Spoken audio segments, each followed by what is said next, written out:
السلام عليكم ورحمة الله وبركاته. أعوذ بالله من الشيطان الرجيم. بسم الله الرحمن الرحيم. الحمد لله رب العالمين وبه نستعين. اللهم صل وسلم وبارك على سيدنا وحبيبنا محمد وعلى آله وأصحابه ومن تبعهم بإحسان إلى يوم الدين. أما بعد.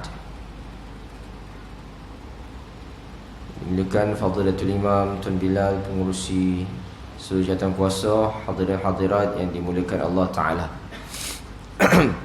Kita kembali menyambung perbincangan daripada surah Asy-Syarh ataupun surah Insyirah, surah yang berada selepas surah Ad-Duha yang mana kita telah bincang sedikit pada pertemuan yang lalu, dan Masya Allah surah ini adalah surah yang boleh kita katakan yang memberikan kita banyak dari sudut motivasi dan juga inspirasi untuk kita melihat bagaimana Allah Ta'ala mengingatkan kekasihnya baginda sallallahu alaihi wasallam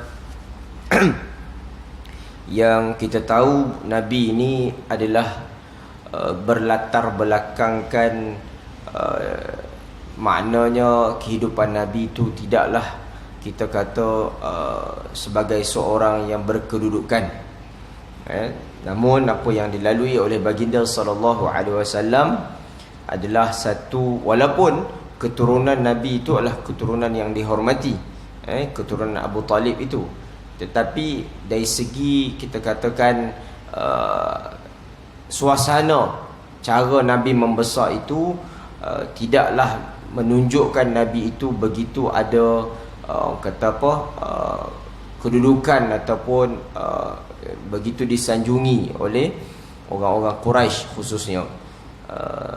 Dan surah ini memberi gambaran kepada kita bahawa Allah Subhanahu wa taala meletakkan satu pemangkin atau satu orang kata apa pelindung kepada Nabi itu, untuk Nabi itu sentiasa rasa lemah ataupun rasa tidak kuat kerana tekanan-tekanan yang dilalui oleh baginda dalam berdakwah, khususnya di kota Makkah.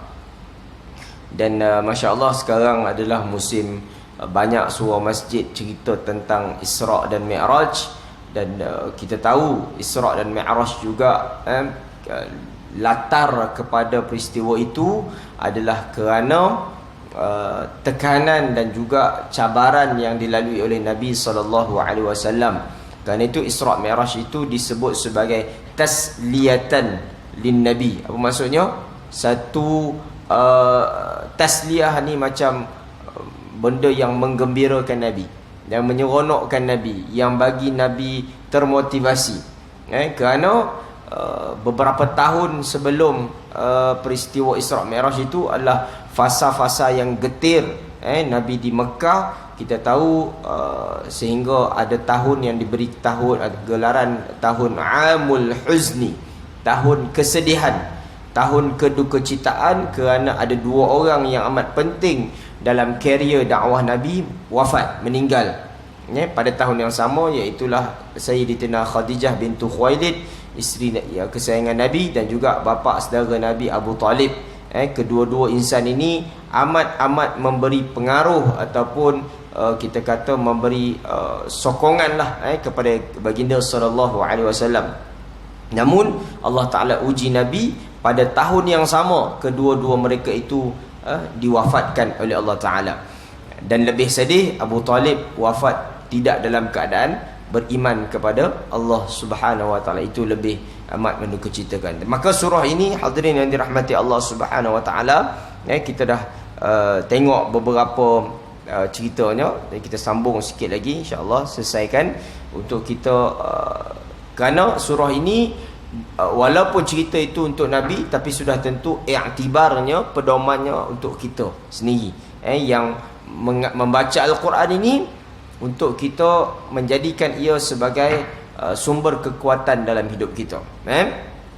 Baik. A'udzubillahi minasyaitonirrajim. Allah Subhanahu wa taala berfirman, Bismillahirrahmanirrahim. Kita ambil daripada ayat yang ketiga, ataupun ayat yang keempat. Allah menyebut, wa rafa'na laka dhikrak fa inna ma'al usri yusra, inna ma'al usri yusra, fa idza faraghta fansab wa ila rabbika farghab. Dia terus menceritakan kepada kita apabila Allah menyebut wa rafa'na laka dhikrak, dan kami angkatkan ataupun julangkan kemasyhuran sebutan namamu. Daripada Nabi itu yang kita sebut maknanya lahir tidak ada ayah, kemudian tidak berapa lama ibunya pula meninggal. So Nabi ni tidaklah begitu disanjung, bukan seperti mungkin sebahagian anak-anak Arab yang lain yang memang ialah macam hari inilah, ada orang lahir biasa-biasa sahaja, ada yang susah, bahkan di sana ada yang masya-Allah lahir-lahir terus masyhur kan. Dulu anak seorang artis tu tak berapa bulan umur jadi jutawan. Berapa bulan umur jadi jutawan, bayang. Sebab muka jadi apa? Cover majalah. Kan macam-macam orang bayar.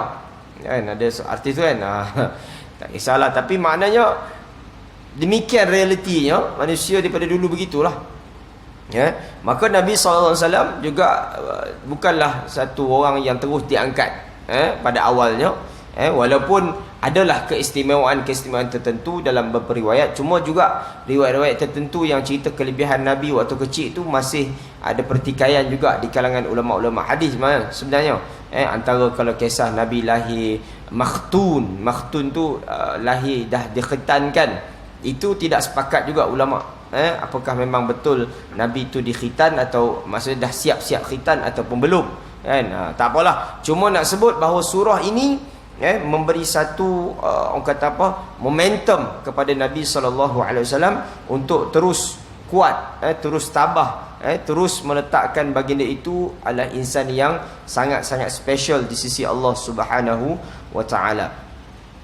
Baik, kalau kita lihat antara kisah yang dinukilkan, iaitu kisah yang berkait rapat dengan peristiwa Isra' dan Mi'raj ini juga yang diceritakan oleh Syekh Wahbah Zuhaili, menakalkan atau menukilkan perkataan yang disebut oleh beberapa orang ulama tafsir, iaitu bagaimana Allah Ta'ala mengangkat darjat Nabi itu, antaranya iaitu terkait peristiwa Allah Ta'ala membersihkan jantung hati Nabi dalam peristiwa Isra' Mi'raj tu, kan? Yang tidak pernah berlaku kepada rasul-rasul sebelum itu, yang mana kita tahu baginda SAW dibedah ataupun dibelah dadanya, kemudian dibersihkan jantung hati Nabi itu, dikeluarkan semua sifat-sifat madhmumah. Sifat madhmumah, sifat apa? Sifat yang tercela. Sebab itu kita minta kepada Allah, tuan-tuan, agar Allah Ta'ala juga, yalah kita ni taklah sampai dibedah, dibelah dada kita kan, tak mungkin. Tapi maknanya kita minta kepada Allah agar segala sifat-sifat tercela ni hilang daripada jiwa kita. Sebab kita berhadapan dengan ni musibah kepada kita semua lah, termasuk saya yang bercakap ni. Kita berhadapan dengan ujian kerohanian, ujian jiwa, dari segi hasad, dengki, saling membenci, permusuhan, apa semua ni tak terkecuali, semua kita melaluinya. Cuma tinggal lagi kita bagaimana berhadapan atau menguruskan perasaan itu. Sebab itu berlaku kepada kita semua. Kalau orang bukan Islam, orang kafir itu tak usah cerita dah, kan? Sampai berperang-perang dah sana tu kan.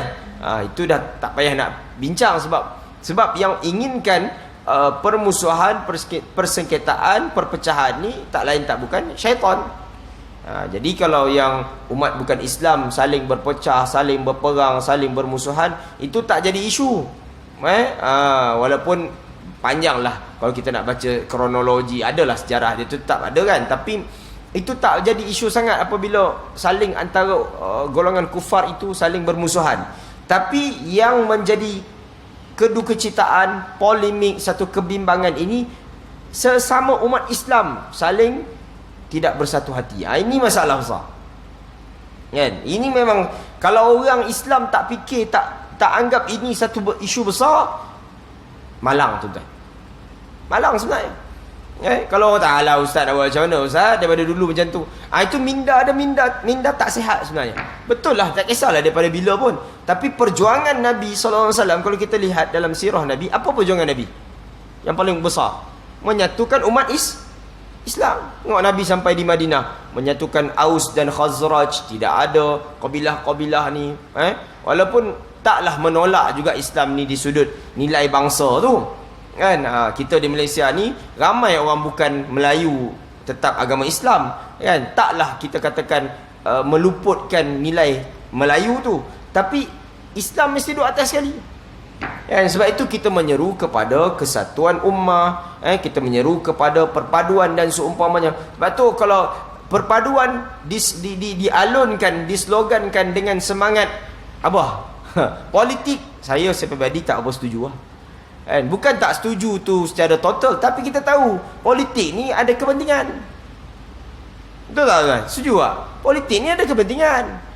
Semua nak survive parti masing-masing. Tak kisahlah, itu kita tak tolak. Itu masing-masing punya survive lah kan. Survival lah. Tapi jangan jadikan penyatuan ummah atas platform itu.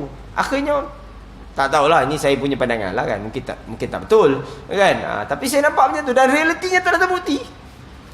Kan? Slogan-slogan atas dasar kesatuan ummah lah apa macam-macam ni, akhirnya tinggal nama je. Kan? Kesannya takat berapa bulan. Sebab apa? Kepentingan. Dan di atas penyatuan yang dislogankan itu tak memuaskan hati. Macam tu lah. Tapi kalau kita bersatu betul-betul atas nama akidah, atas nama umat Islam, tanpa mengira latar belakang kita, insya-Allah. Tapi yang itu memerlukan proses yang besar. Besar tuan-tuan. Sebab itu kita tak tahulah, ni saya punya keinginan lah. Kita memang kena ketepikan lah sepatutnya. Takat-takat perbezaan kecil-kecil, isu-isu khilaf kecil-kecil ni memang kita kena angkat letak tepi. Kalau itu menjadi isu yang sering kita popularkan, tak kira lah mana-mana aliran, tuduh kawan ni macam-macam, tuduh kawan ni, sampai bila pun. Sebab benda ni telah sekian lama pun ulama kita telah bahas, berpuluh kitab dah tulis. Tapi kalau hari ni masih kita popularkan lagi isu-isu yang khilafiah yang kecil-kecil ni, sampai sudah kita, orang kata kalau tanya saya, tak berbaloi untuk kita berbalah isu-isu itu, sehingga kita telah meleburkan jiwa umat Islam yang sepatutnya semua berdiri di atas kalimah yang satu, untuk dilihat gerun oleh musuh-musuh Islam. Tapi hari ini tak.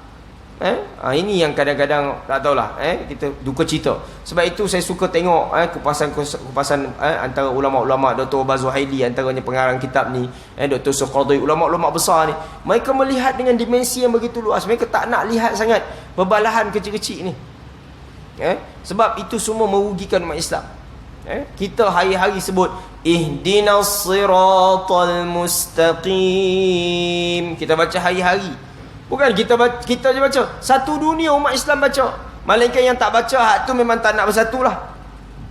Tapi kalau umat Islam yang solat 5 waktu dengan ikhlas untuk mendekatkan diri kepada Allah, mengikut perintah Allah ni, tak kiralah apa mazhab, apa aliran, sebenarnya kita ni satu hati. Buktinya apa? Kita sama-sama mengucapkan ihdinas siratal mustaqim. Apa maksud dia? Ihdina, tunjukkan kami. Siapa kami? Semua kita, umat Islam, kami semua. Tanpa mengira engkau tu bangsa apa, engkau tu daripada aliran mana ke. Yang penting jangan sesat sudah. Tapi sesat sampai kata kita ni tak payah sembahyang 5 waktu, tu dah ngepet dah tu kan. Tapi kalau kita setakat bezalah, mungkin kawan tu hak pakai selendang, satu lagi kata hak tak pakai selendang, hak tu tak payahlah nak berbalah tuan-tuan. Satu lagi ustaz jenis pakai serban, satu ustaz tak pakai serban sangat, tak padan. Satu ustaz jenis apa nama maulid ni, satu ustaz tak berapa nak maulid. Alah, come on lah. Bagi saya itu tak berbaloi untuk kita jadikan isu besar untuk kita berbalah. Sebab itu kita sepatutnya duka cita dengan perbalahan. Tapi itulah kan, kita cakap kat sini je lah. Tapi ada orang terus tak puas hati macam tu lah. pi bubuh video itu ini tetap nak pertahankan pandangan, tak ada sifat berlapang dada. Ini adalah satu kedukcitaan sebenarnya. Sebab itu kita ambil semangat baginda sallallahu alaihi wasallam ni sepatutnya adalah semangat satu hati, meleburkan sengketa, meleburkan permusuhan, meleburkan persengketaan. Takkan nak berbeza, tak ada masalah. Tentang pergi ni, orang duk sebut contoh macam saya kuliah bila tak, ada satu tempat tu, contohnya sahabat-sahabat kita di Perlis tu kan, apa kita nak pening serabutnya. Tentang pergi sana salat 5 waktu, dia orang tak kunut subuh, dia orang tak baca wirid lepas salat, tak ada apa, kita wirid sendiri kan. Cuma kalau kunut subuh tu ikut je lah imam tu, tak ada apa pun, nak buat macam mana. Dan dia orang pun kalau pergi solat belah kita ni, kunut je lah ikut orang kita, tu je lah kan, tak ada pun nak balas kan. Melainkan ada orang jenis nak timbulkan polemik, nak timbulkan provokasi, jadikan isu tu isu besar, sedangkan tak ada apa pun sebenarnya. Demikianlah isu-isu lain pun kan. Baik, jadi hadis cerita tentang Nabi SAW dibersihkan dada itu terkait rapat dengan tafsiran ayat Allah Ta'ala mengangkat nama Nabi. Sebab kita tahu peristiwa membersihkan dada Nabi itu tidak pernah berlaku kepada Nabi-Nabi sebelum baginda SAW. Tak pernah. Hanya Allah Ta'ala kurniakan kepada kekasihnya yang teragung Nabi SAW. Dan kita tahu sebelum peristiwa ni pun Nabi melalui tekanan yang amat dahsyat. Yang orang kata apa, ialah kalau nak dikirakan benda yang kita mungkin tak pernah lah kena hari ni. Nabi kena baling tai, baling apa semua segala bagai tu. Cuma demikian hari ni pun kalau kita nak kata ialah taklah sama zaman Nabi, tapi derita umat Islam hari ni pun boleh tahan juga. Yang sekarang ni banyak berlaku mana di India kan, kau tengok umat Islam disembelih apa semua, Allahu Akbar. Antara suasana yang mendukacitakan kita lah.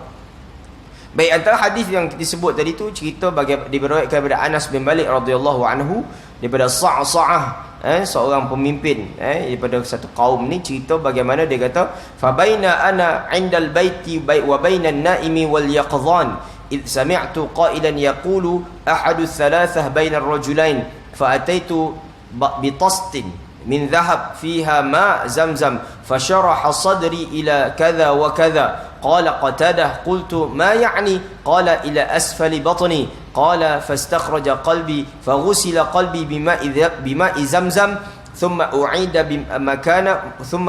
مكانه ثم حشي إيمانا وحكمة.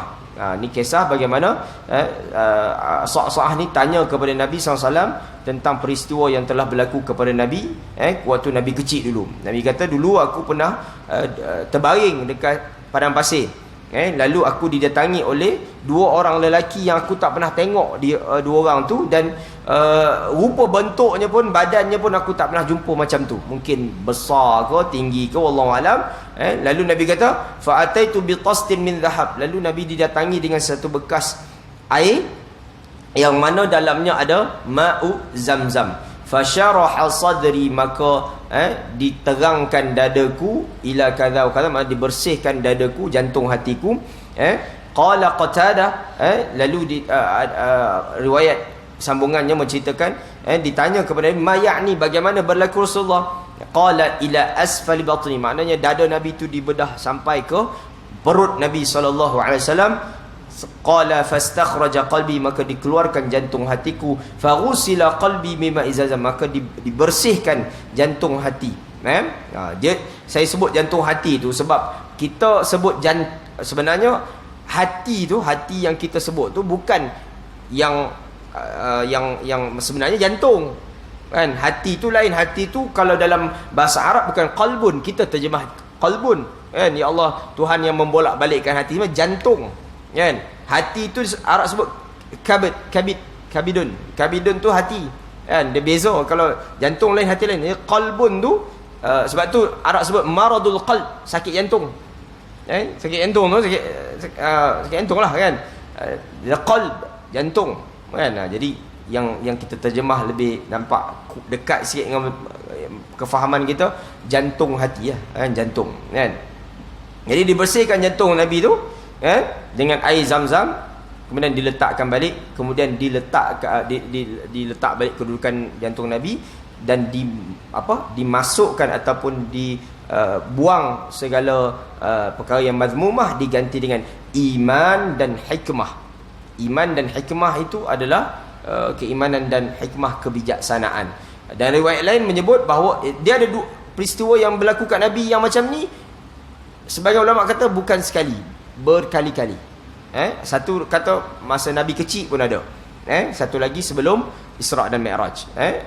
Kemudian waktu Nabi kecil tu juga ada riwayat menyebut bahawa Nabi dibuang sifat benci, marah, macam baran, kemudian sifat-sifat macam itulah, kemudian digantikan dengan kasih sayang dan penghormatan.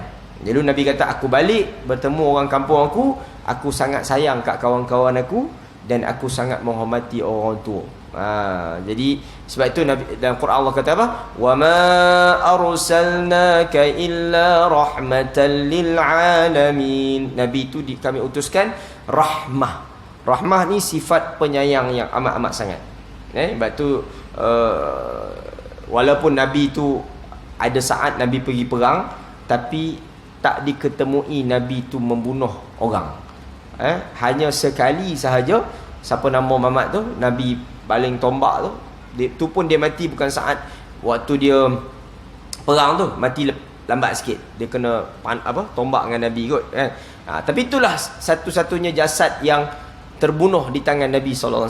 Nak katakan Nabi itu sangat susah untuk menumpahkan darah, walaupun Nabi terlibat dalam peperangan, kan, sifat bagi dia sebab tu dalam banyak hadis menggambarkan penyayangnya Nabi. Antaranya Nabi tak bagi kalau kita sembelih binatang ni, tunjuk pisau dekat binatang tu, idza qaltatum fa ahsinul qitlah, bila kamu idza dhabhtum fa ahsinul dhabha, kan, bila kamu nak bunuh atau nak sembelih, perelokkan, maknanya tajamkan alat, jangan tunjuk depan binatang tu. Lagi Nabi kata apa? Dalam isu Mu'adz bin Jabal salat, Nabi tak bagi Mu'adz panjangkan salat, ringkaskan bila dengar budak menangis. Nampak tuan? Ini pendekatan yang Nabi bawa, yang tidak kepada kekerasan. Sebab tu caci maki, marah-marah ni, maki ni sebenarnya, walaupun kita pakat buat juga, walaupun di atas kelemahan kita, tapi kita insaf, itu tidak datang daripada Nabi sebenarnya.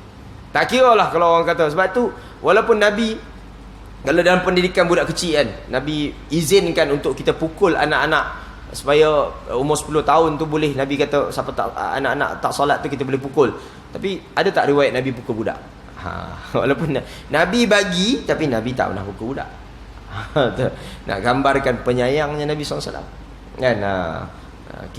Tapi itulah kan, kita hari ni bukanlah kita pukul tu atau pendidikan, maksudnya darb ni, pukul ni, kita dibolehkan dalam Islam. Lepas tu kalau pendidikan zaman sekarang ni sampai tak boleh langsung usik budak, jadi besar kepala pula kan. Cuma bukan pukul tu sampai mendera, tu satu hal pula kan. Jadi sebahagian hal dia, bila pukul ni sampai patah riuk, itu dah melampau kan. Itu memang tak boleh. Cuma pukul itu wajar sebenarnya, kalau kita nak balik kepada kaedah yang dibolehkan dalam Islam. Cuma nak cerita Nabi tak buat, tu bukanlah maksud benda tu tak boleh. Nabi bagi, Nabi suruh kan. Cuma dengan kaedah dan cara yang betul. Baik, kesimpulan daripada hadis yang meriwayatkan peristiwa dada baginda sallallahu alaihi wasallam dibelah ialah bahawa Jibril alaihissalam telah datang kepada Nabi sallallahu alaihi wasallam semasa usianya masih kecil. Ini antara yang dikupas oleh sebagian ulama lah. Sebab itu wa rafa'na laka dzikra, itu diangkat kedudukan Nabi. Jibril terus membelah dadanya, dikeluarkan hati baginda, dibersih dan disucikannya daripada maksiat. Kemudiannya diisikan dada baginda itu dengan ilmu dan iman. Selepas itu diletakkannya semula dada baginda sallallahu alaihi wasallam. Sebab itu kita berdoa kepada Allah Taala, Allah hapuskan, lenyapkan, hilangkan segala sifat-sifat mazmumah dalam jiwa kita, digantikan dengan sifat-sifat mahmudah, sifat-sifat yang terpuji. Walaupun kita takkan dapat semulia sifat Nabi SAW, tapi bagaimanapun kita tetap dituntut untuk mendapat, kata apa, mengikut jejak langkah Nabi itu seupaya kita. Itulah kita katakan wasilah apa nama dia, kita punya link kita dengan Nabi SAW ini dari sudut akhlak peribadi kita. Kita ni kalau banyak sujud, banyak solat, tapi hati keras, perangai keras, perkataan kita keras, kita kena cek balik ibadah kita, tuan-tuan. Sebab kepribadian kita ni, kalau solat bagus, insya-Allah peribadi bagus. Tapi kalau solat bagus, masa solat kita buat 5 waktu tapi peribadi ada masalah, something wrong. Ada tak puas hati dengan orang, itu ada yang tak kena tu. Sebab itu kita, alhamdulillah, tadi saya dah minta Abang Osman kita iklankan buku yang kami hasilkan sama-sama ni, berapa orang sahabat kami ni, saya buat dengan kawan-kawan ni. Hasil ni kita dia ada daripada buku tebal sebelum ni. Kalau tuan tengok, saya tak ingat saya pernah bawa tak, tapi buku ni masya-Allah kita memang buat untuk khususnya remaja-remaja. Target kita ni seluruh remaja di Malaysia ni dapat tempiasan lah daripada buku ni, yang kita korek dia punya intipatinya daripada kitab yang besar ni, kitab mazhab Syafi'i, tapi kita persembahkan dengan dengan ringkas dan padat, supaya khususnya remaja-remaja hari ni yang sebahagian saya ingat sebahagian besar barangkali yang amat-amat jauh daripada ibadah solat. Amat-amat jauh. Kalau tuan-tuan pergi ke sekolah-sekolah, masya-Allah tabarakallah, amat-amat menakutkan, menyedihkan. Jangankan solat tuan-tuan, Fatihah mereka tak boleh baca. Fatihah tak boleh baca. Jadi buku ni kita buat dengan persembahan yang gambar yang colourful, dan juga semua bacaan dalam solat kita terjemahkan satu persatu. Bukan terjemah tahiyat bawah tu terjemah, tak. Ni terjemah setiap kalimah yang kita baca tu, tuan-tuan boleh tengok apa yang kita baca, apa yang kita ungkapkan, apa yang kita sebut kepada Allah Taala.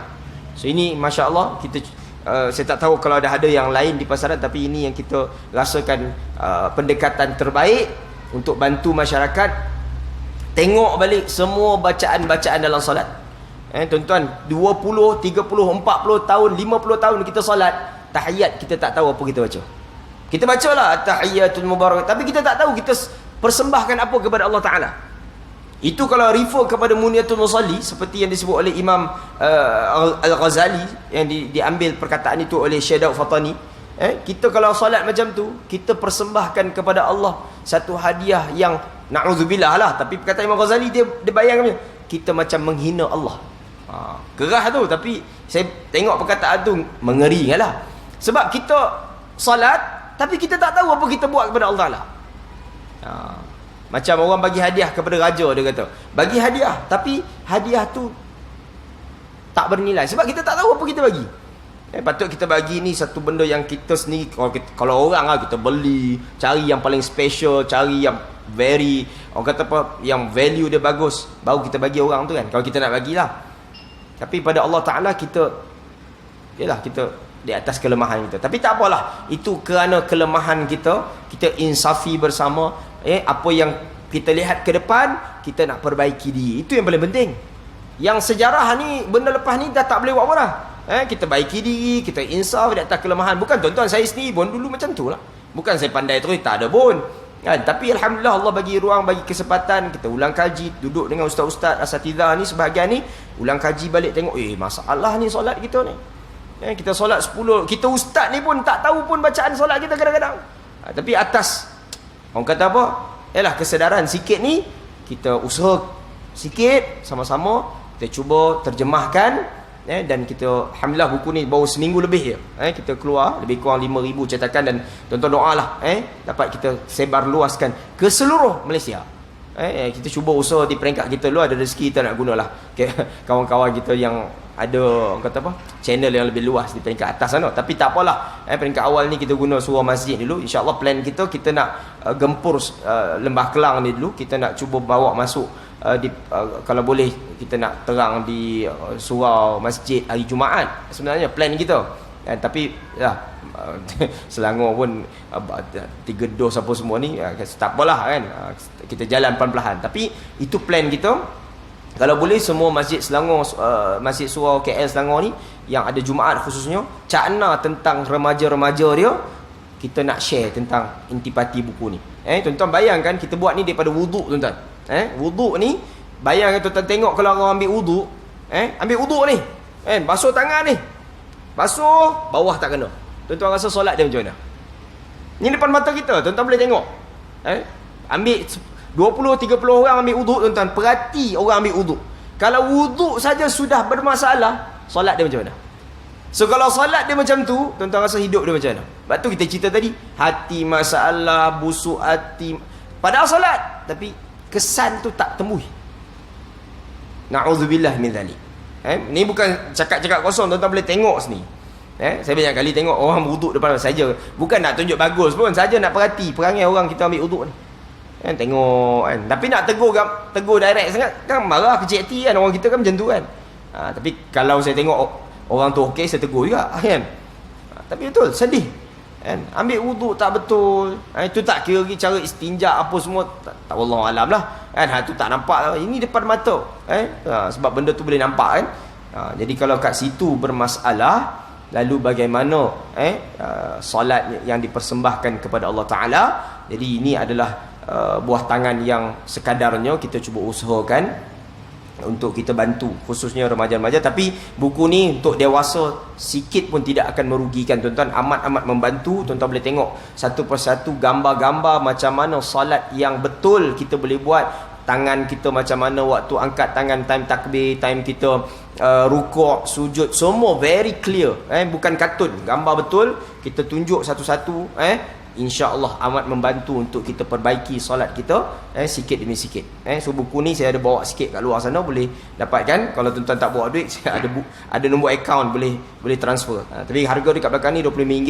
Kita usahakan sebab cetakan dia memang cantik, dengan colourful semua. InsyaAllah amat membantu. Ini semua tak lebih untuk bertujuan sama-sama bantu, khususnya remaja-remaja kita yang amat sedih saya sebut. Tentu kita pergilah luar sana, tengok macam mana. Jadi khususnya kalau nak sebut orang-orang yang ada kuasa, ada kedudukan, kalau tak pening kepala fikir pasal anak-anak muda, sedih lah. Sedih tuan. Kalau orang yang ada kuasa duk fikir serabut PRN tak habis-habis ni, pergi tengok anak muda kita duk isap syabu, isap ais lah, bawa anak dara orang kulu-kili. Tak Ishlah, kalaulah ada kuasa tapi otak tak buntu fikir masa depan anak muda. Sebab kenapa saya sebut anak muda? Kita ni sebahagian ni mungkin ialah peringkat 40-an, 50-an, 60-an ni secara tabiatnya tak lama lagi nak matilah. Atas saya sendiri macam tu. Tapi kalau generasi ni, anak-anak kita ni umur 10, 11, 12, 13 tahun, mereka ni lah yang jaga agama kita suatu hari nanti. Hakikatnya Allah Ta'ala jaga, tapi maknanya mereka ni lah yang sepatutnya jadi pemimpin yang bertakwa, pekerja yang beriman kan. Kalau duduk di mana-mana industri, jaga integriti, elakkan rasuah. Ni kita bincang rasuah, perempuan-perempuan, tapi fundamental agama tak ada. Jadi sebab itu kita usaha untuk kita sebar luaskan tentang bagaimana nak dapat sunnah ataupun ibadah solat yang terbaik ikut anjuran yang baginda SAW tetapkan. Sebab dia tak ada pilihan. Kalau solat ni memang kena buat exactly macam yang diajar oleh baginda SAW. Sebab itu perintah dia, sallu kama raaitumuni usalli. Kamu solat mesti sama macam aku solat. Tak usah kata apa lah tuan. Ustaz, memanglah dasarnya kita ikut mazhab Syafi'i lah. Sebab kita mazhab Syafi'i. Tapi maknanya tetap kena ikut apa yang dianjurkan oleh Nabi SAW. Ini rukuk pun tak betul, sujud tak betul. Tak betul kalau tak tepat, okey lagi. Tapi kalau tak betul sampai salah, tu berat. Kan? Tak tepat okey lagi. Tapi kalau salah terus, kan? Kalau kita baca dalam fiqh Syafi'i kan, kaki mesti lipat. Jari kita tu mesti ada yang kena lantai, perut jari. Tapi kalau kita solat, time sujud, jari tegak, habis tak sah. Simple je. Tu belum kaji yang lain ni. Satu je tu. Kan? Jari kita tegak begitu lah. Kan? Tak lantai gitu. Habis. Kan? Melainkan orang tu dia memang mengaji mazhab lain, okey lah. Kan? Tak payahlah kita bergaduh kan. Macam tadi tu kan.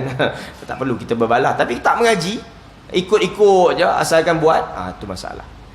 Jadi zaman kita ni, zaman telah terbuka semua informasi apa semua ni, duka cita kalau kita tidak memajukan ibadah kita. Bukan maju tu maksud kita nak buat lagi dahsyat daripada orang lain, tapi maksud nak back to basic macam mana kaedah yang dianjurkan oleh baginda sallallahu alaihi wasallam mengikut kupasan ulama-ulama kita. Kan? Kita wallahu alam lah apa yang berlaku antara saya tak tahulah tuan-tuan apa pandangan tentang Ukraine dengan Rusia ni, tapi tadi saya sempatlah tengok kan, rupanya ada video-video yang cerita tentang Rusia Ukraine ni, ada video-video yang dah bertahun-tahun dah sebut pasal perang ni, hari ni jadi. Maknanya dahsyat bacaan-bacaan dia orang. Saya tengok, oi, ni video lama ni, dia orang dah boleh baca dah, betul sungguh berlaku kan. Memang wallahu alam lah kan, kita ke depan dah, tapi kita persiapkan iman dan takwa kita, perbaiki diri kita. Azan luar, sambung sikit insyaAllah.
Muslimin dan muslimat yang dirahmati Allah Subhanahu wa taala.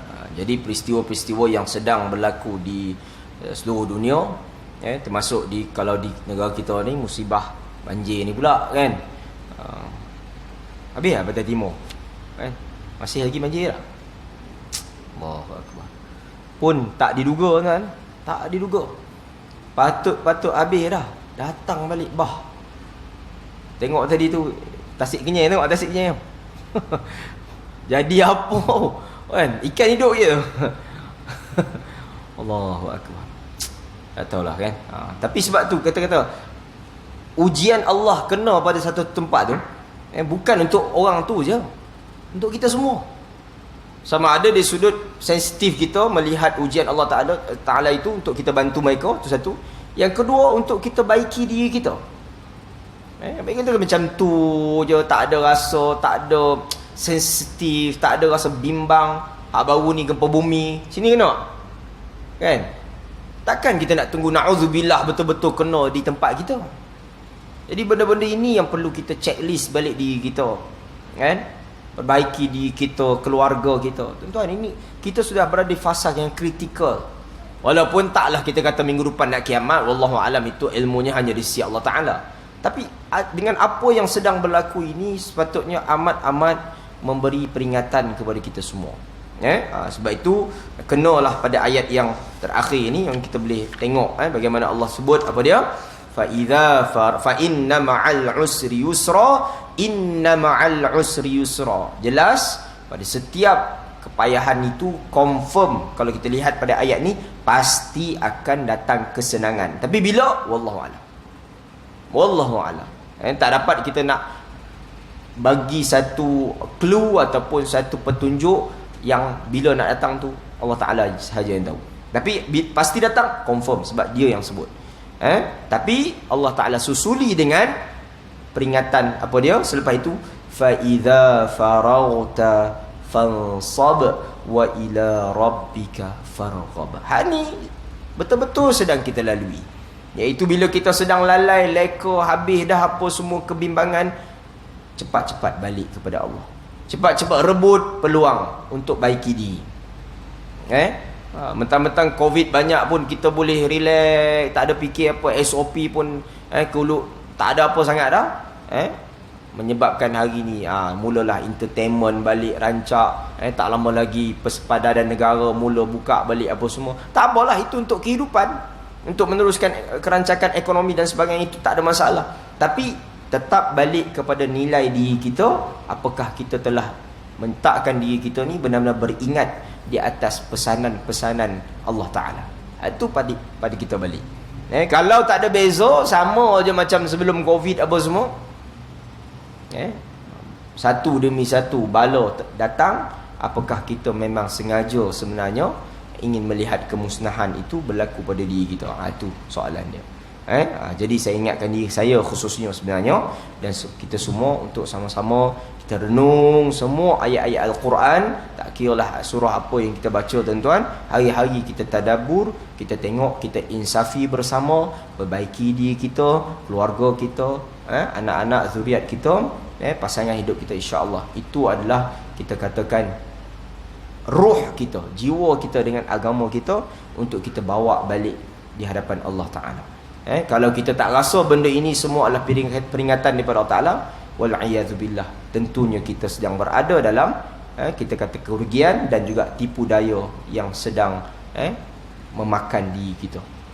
Mudah-mudahan Allah Ta'ala memberikan peringatan buat kita semua, kesedaran buat kita semua, untuk terus kita memperbaiki diri kita menjadi hamba Allah yang semakin hari semakin baik, insya-Allah. Jadi saya kira setakat itu dulu malam ni. Yang baik tentu daripada Allah Ta'ala, yang banyak kesalahan, kelemahan itu di atas kesilapan saya sendiri. Jadi siapa yang berhajat nak dapatkan buku ni, tuan-tuan, ada di luar sana. Yang tak bawa duit pun tak apalah, boleh ambil dulu. Ada nombor ACC saya kat luar tu, boleh transfer je, mudah kan. Nak bayar pun boleh. Tapi insya-Allah buku ni amat bermanfaat untuk kita dan keluarga, insya-Allah. Terima kasih banyak-banyak. Aqulu qawli hadha wa astaghfirullahal azim li wa lakum.